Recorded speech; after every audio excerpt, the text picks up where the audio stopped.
Ouais Captain, salut, excuse-moi de te déranger, j'ai un petit souci avec mon 2FA sur Stormgain. J'ai pas noté en fait la clé là. Ah, je peux rien faire. Ah, que je contacte le support. D'accord. Ouais salut Cap, j'ai utilisé le réseau ERC20 au lieu d'utiliser le réseau BEP20. C'est grave ou le pognon il va quand même arriver? Ah c'est mort. Ah mais c'était quand même 500 USDT hein. Ouais Captain, salut, excuse-moi, j'ai un souci là. J'ai envoyé de l'argent à un numéro de wallet mais je me suis trompé dans le dernier digit.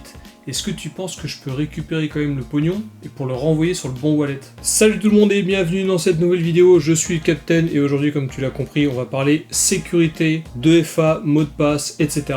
C'est parti.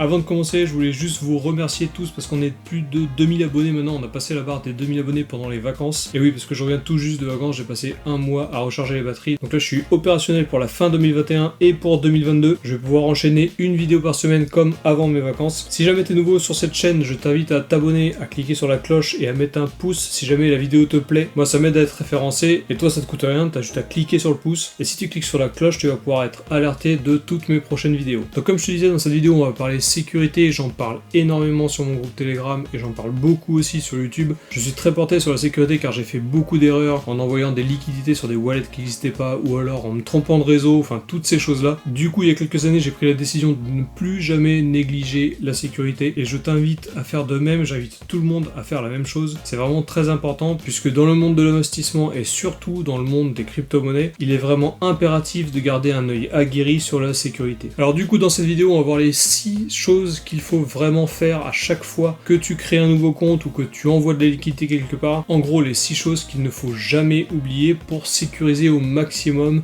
ses investissements et ses crypto-monnaies. La première chose à laquelle il faut toujours penser, c'est le mot de passe. Alors dans tous les sites, on t'invite toujours à faire un mot de passe compliqué, à toujours mettre une lettre majuscule, au moins un chiffre et un caractère spécial, mais en fait c'est pas des conneries, il faut vraiment sécuriser au maximum son mot de passe, puisque le mot de passe c'est la chose qui se hack le plus facilement. Un hacker qui va essayer de hacker ton compte, il va se concentrer sur le mot de passe et c'est les choses qui sont le plus hackées. Donc c'est vraiment très important de mettre un mot de passe compliqué, surtout que ça coûte pas grand chose. On a toujours tendance à mettre un mot de passe simple puisqu'on a la flemme de se souvenir d'un mot de passe compliqué, mais finalement c'est pas très compliqué puisqu'il va falloir que tu l'écrives, puisque tu vas le noter et à force de tout le temps l'utiliser, tu vas le connaître par cœur. Donc un mot de passe compliqué, qu'est-ce que c'est? Moi j'utilise des mots de passe avec au moins une lettre majuscule, plusieurs caractères spéciaux et plusieurs chiffres. Bien entendu, plus il y a de caractères et plus c'est compliqué, donc je t'invite également à créer des mots de passe qui ont beaucoup de caractères. Et d'ailleurs pour la sécurité, je t'invite également à te procurer un cahier dédié où tu vas tout noter, tous tes mots de passe, toutes tes phrases de recovery, toutes tes clés privées, toutes les informations de sécurité sur tous les comptes que tu vas créer sur un cahier. Et tu l'auras compris, ce cahier ce sera le cahier le plus important de toute ta vie. Donc si tu veux avoir une sécurité additionnelle, tu peux également essayer de coder un peu ce qu'il y a sur ce cahier pour pas que ce soit clair pour celui qui pourra mettre la main dessus. Donc du coup tu as compris, il faut créer des mots de passe compliqués et tes mots de passe tu dois les écrire. Tu dois les écrire pour pouvoir les apprendre ou au moins les connaître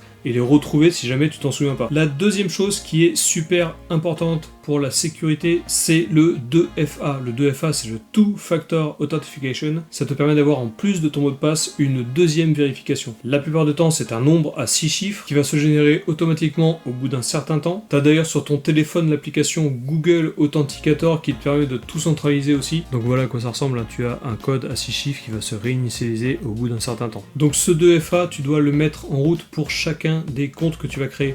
Dès que tu as un compte où tu dois te connecter, où tu auras accès à ton argent ou à tes crypto-monnaies, il faut que tu crées un 2FA pour que tu sois obligé pour rentrer sur ce compte d'avoir ce code à 6 chiffres. Comme ça, si jamais quelqu'un connaît ton mot de passe, il ne pourra pas accéder à ton compte puisqu'il lui faudra ce code à 6 chiffres également. Alors c'est la même chose, quand tu crées un 2FA sur un compte, tu as une clé de 16 digits, de 16 caractères qu'il va falloir que tu notes également sur le même cahier pour pouvoir réinitialiser ton 2FA si jamais tu perds ton téléphone par exemple. Tu as aussi la possibilité sur ton téléphone, sur l'application Google Authenticator, de copier ou de transférer tes 2FA sur un autre appareil. Donc bien sûr, c'est pas recommandé d'avoir tous tes 2FA sur plusieurs appareils. Il vaut mieux tout centraliser sur un appareil et avoir une liste de toutes tes clés de 16 digits qui vont pouvoir réinitialiser ces 2FA. C'est beaucoup plus safe, tu as quelque chose qui est écrit sur un papier, tu pourras pas te le faire hacker, et le seul moyen pour que quelqu'un ait accès à toutes ces clés, c'est qu'il te vole ce carnet ou ce papier sur lequel tu notes toutes tes clés. Donc ces deux premiers points, c'est la base de tous les comptes, il faut que tu aies un mot de passe compliqué et que tu aies un 2FA. Tu as même d'autres sécurités sur certains comptes, par exemple sur Binance, tu peux avoir un code par texto et un code par mail en plus de ton 2FA, donc du coup tu as 3 codes à 6 chiffres à rentrer si jamais tu fais un retrait par exemple, ou même quand tu rajoutes un destinataire pour faire des transferts de crypto-monnaie. Si jamais une plateforme te propose plus qu'un seul 2FA, si tu en proposes 2 ou voire 3, n'hésite pas à les rajouter, ce sera toujours ça de plus à franchir pour un éventuel hacker. Troisième point qui est aussi très important, là on va parler surtout des cold wallets, du coup on parle de crypto-monnaies. Sur les crypto-monnaies, tu peux stocker tes crypto-monnaies sur des exchanges qui sont centralisés et qui sont chez Binance ou chez crypto.com par exemple, mais tu as également des cold wallets qui sont par exemple des wallets papier ou des ledgers carrément, qui sont des clés que tu branches sur lesquelles tu peux stocker tes crypto-monnaies. Et sur ces cold wallets, tu as des phrases de recovery. Souvent, elles ont entre 12 et 24 mots. Et c'est pareil, ces phrases de recovery, il faut que tu les notes sur un papier, sur un carnet. Faut pas que tu fasses des screenshots, que tu les stockes sur ton ordinateur, puisque c'est la même chose. Si un hacker a accès à tes données, il peut récupérer cette phrase et se connecter à ton wallet depuis n'importe où dans le monde. Donc ce troisième point est également très important. De toute manière, dans cette vidéo, il y a tout qui est important. Il y a l'ensemble des 6 points qu'il faut vraiment assimiler, qu'il faut vraiment ne pas négliger. Je le répète souvent, je sais que je suis un peu pénible avec ça, mais c'est vraiment très important. La sécurité, c'est le premier verrou du succès dans les investissements. Si jamais tu t'imposes une très grosse rigueur sur la sécurité, tu auras beaucoup de problèmes qui seront avortés. Quatrième point, et là on va parler purement crypto-monnaie. Dans le quatrième, cinquième et sixième point, on va parler transfert de crypto-monnaie entre wallets, donc entre portefeuilles. Et le quatrième point, c'est le numéro du wallet qu'il faut impérativement toujours contrôler lorsqu'on fait un transfert de crypto-monnaie. Quand tu fais un transfert de crypto-monnaie, tu vas envoyer de l'argent depuis ton portefeuille vers le portefeuille de quelqu'un d'autre. Alors même si tu as fait CTRL-C, CTRL-V, je t'invite également à toujours contrôler le numéro du wallet. Ça te prend 1 minute de plus, c'est vraiment pas grand chose, et ce serait vraiment trop bête d'envoyer ces crypto-monnaies à quelqu'un d'autre ou dans un wallet qui n'existe pas par exemple. Ça arrive vraiment souvent, je déconne pas, j'ai beaucoup de followers sur Telegram qui me contactent parce qu'ils ont eu ce genre de problème, ils se sont trompés dans le numéro de wallet. Et dans ce cas-là, il n'y a rien à faire, tu n'es pas dépendant d'une banque, tu ne peux pas appeler ton banquier et lui dire salut, excuse-moi, est-ce que tu peux annuler le virement que je viens de faire? Ça marche pas comme ça malheureusement dans la crypto-monnaie, quand tu fais un transfert, c'est terminé, l'argent il dégage de ton portefeuille et il va vers l'autre portefeuille. Donc point numéro 4, tu check constamment le numéro du wallet. Si tu fais CTRL-C, CTRL-V, tu relis quand même le numéro du wallet, tu compares avec le numéro de wallet qu'on t'a donné, savoir si c'est le bon, et une fois que tu es sûr, tu peux valider. Et je voulais juste rajouter vite fait que si jamais tu peux, essaye d'envoyer une toute petite somme, 10$, 20$ par exemple, au moins tu vois si le wallet est bon, et si c'est la première fois que tu manipules ce genre de transfert, au moins tu verras comment ça fonctionne. Cinquième point, toujours pour les transferts de crypto-monnaie de wallet à wallet, vérifie que tu utilises le bon réseau. Il y a énormément de réseaux qui peuvent être utilisés. Il y a le réseau ERC20 qui est le réseau Ethereum, il y a le réseau BEP20 qui est le réseau Binance, il y a le réseau TRX qui est le réseau Tron, le réseau Bitcoin, le réseau Litecoin, le réseau Matic, FTM, Phantom, etc. Il y a vraiment beaucoup de réseaux. Pour faire une petite analogie avec quelque chose qui est plus compréhensible, parce que c'est pareil, j'ai beaucoup de followers qui comprennent pas trop pourquoi en se trompant de réseau, l'argent ne peut toujours pas arriver dans le wallet destinataire. Pour essayer de comprendre plus facilement, on peut utiliser l'analogie du moyen de communication. Essaye d'imaginer que chaque réseau blockchain est un moyen de communication différent. Le réseau Ethereum c'est le téléphone, le réseau Binance c'est le fax, le réseau Bitcoin c'est le mail. Si tu envoies un mail à un numéro de téléphone, ça arrivera jamais. Tout comme si tu appelles un fax, tu pourras pas joindre qui que ce soit. Et bien les réseaux dans les crypto-monnaies, c'est la même chose. Si tu envoies de l'argent sur un réseau BEP20, ça n'arrivera pas si ton adresse est une adresse ERC20. Par contre, tes liquidités vont quand même sortir de ton portefeuille et tu ne pourras pas les récupérer. Donc il faut toujours se renseigner, il faut toujours savoir si tu utilises le bon réseau quand tu fais un transfert de crypto-monnaie. Et même si tu es sûr de toi et que tu as bien configuré ton virement, recheck une dernière fois avant de cliquer sur envoyer. Et pareil, tu peux envoyer une petite somme si jamais t'es pas sûr de toi. Et la sixième chose, qui est peut-être la moins importante, puisque là, pour le coup, il y a moyen de faire machine arrière, c'est de contrôler que tu envoies le bon montant lorsque tu fais un transfert de crypto-monnaie de portefeuille à portefeuille. Alors si tu envoies de la crypto-monnaie à quelqu'un, dans ce cas-là, il n'y a pas de souci. Si jamais tu te trompes de quelques centimes, tu peux lui refaire un transfert plus tard. Mais si jamais tu utilises une plateforme dans laquelle il faut que tu envoies un montant précis, si jamais tu te trompes de quelques dollars,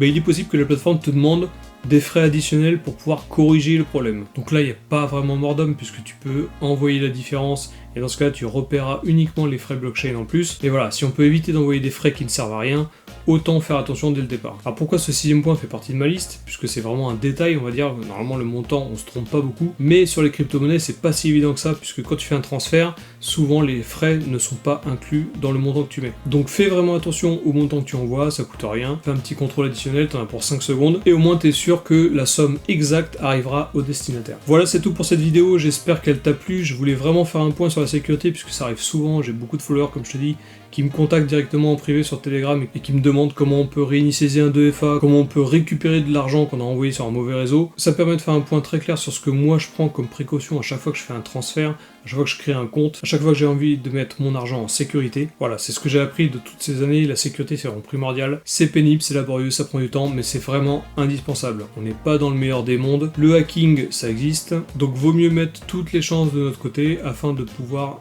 garder nos liquidités en sécurité. Voilà, c'est tout pour cette vidéo, je t'invite à t'abonner comme je t'ai dit en début de vidéo et à cliquer sur la cloche. Tu peux aussi mettre un pouce si jamais cette vidéo t'a plu.